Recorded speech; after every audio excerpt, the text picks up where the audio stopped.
இன்றைக்கு திராவிட முன்னேற்ற கழகம் என்றால் ஊழல் கட்சி. இந்தியாவிலேயே பல மாநிலம் இருக்குது.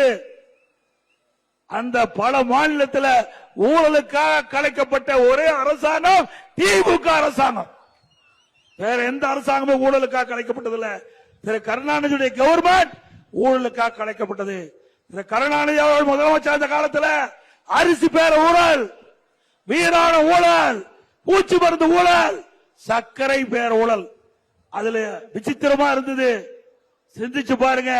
வழக்கு நடந்துகிட்டு இருக்கும் போது நீதிமன்றத்தில் அங்க ஒரு தாக்கல் பண்றாங்க. அப்ப அரசாங்கம் தாக்கல் பண்ணது சர்க்கரையெல்லாம் எறும்பு தின்னுட்டு தான். சர்க்கரையெல்லாம் எறும்பு தின்னுட்டு. சாக்கெல்லாம் அந்த சக்கரை மூட்டை சாக்கு இருக்குது பாத்தீங்களா, கோணி பை, அதெல்லாம் கரையாத அரிச்சிட்டு. எப்படி விஞ்ஞான முறைப்படி ஊழல் செய்வதென்றால் அது திமுகவுக்கு கை வந்த கலை. இப்படிப்பட்ட அரசாங்கம் இன்றைக்கு தமிழகத்திலே தொடர வேண்டுமா? மீண்டும் முதல் டாஸ்மாக்ல ஒருத்தர் 453 நாள் பத்திரமா போய் இருந்துட்டு இருந்தார். இப்ப இன்னொருத்தர் ஹவாலா மோசடி. நேற்றைக்கு உங்களுக்கு தெரியும், நேற்றைக்கு முன்தினம் எல்லா தொலைக்காட்சியிலேயே வந்தது. நகர்ப்புற வளர்ச்சித்துறை மந்திரி யாரு?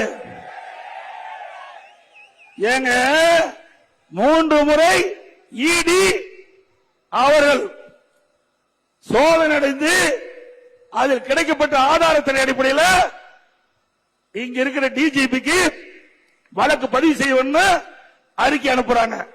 3 முறை அனுப்பி வழக்கு பதிவு செய்யல. அண்ணா திமுக சார்பா வழக்கு போட்டோம். நீதிமன்றத்தில் வந்தது. நீதிமன்றம் இப்ப ஏன் நீங்க வழக்க பதிவு செய்யல? இந்த அறிக்கையில பார்க்கின்ற பொழுது குற்றம் நடைபெறுவதற்கான ஆதாரம் இருப்பதாக இன்றைக்கு செய்திகள் வெளியில் வந்திருக்குது. ஆக இன்றைக்கு நீதிமன்றமே வழக்கு பதிவு செய்ய சொல்லியாச்சு. அதிலிருந்து ஸ்டாலின் பதறி போய் அலறி போய் எதை பேசுவதே தெரியாமல் பேசிக் கொண்டிருக்கின்றார் இன்றைக்கு முதலமைச்சர். இன்றைக்கு இது என்னென்ன ஊழல்? இன்றைக்கு குடிநீர் வழங்கல் துறை, குடிநீர் வழங்கல் துறை நகர் வளர்ச்சித்துறை அமைச்சர்கிட்ட தான், நகர்ப்புற வளர்ச்சித்துறை அமைச்சர்கிட்ட தான் அந்த டிபார்ட்மெண்ட் இருக்குது. அங்க பணியிடத்திற்கு 30 லட்சம் 35 லட்சம் ஒரு பணியிடத்திற்கு வசூல் பண்ணியிருக்கிறாங்க. ஒரு நபருக்கு 30 35 லட்சம் வரைக்கும் பணத்தை வாங்கிட்டு தான் முறைகேடா பணி நியமனம் செஞ்சிருக்கிறாங்க. அதையெல்லாம் கண்டுபிடிக்கப்பட்டு அதோட அந்த நகர்ப்புற வளர்ச்சி துறையில பல்வேறு பணிகளுக்கு கமிஷன் வாங்கப்பட்டதாக ஆதாரத்தோடு இன்றைக்கு இடி அந்த அறிக்கையில தெரிவித்திருக்காங்க. வலைதளத்தில் வந்த செய்தி.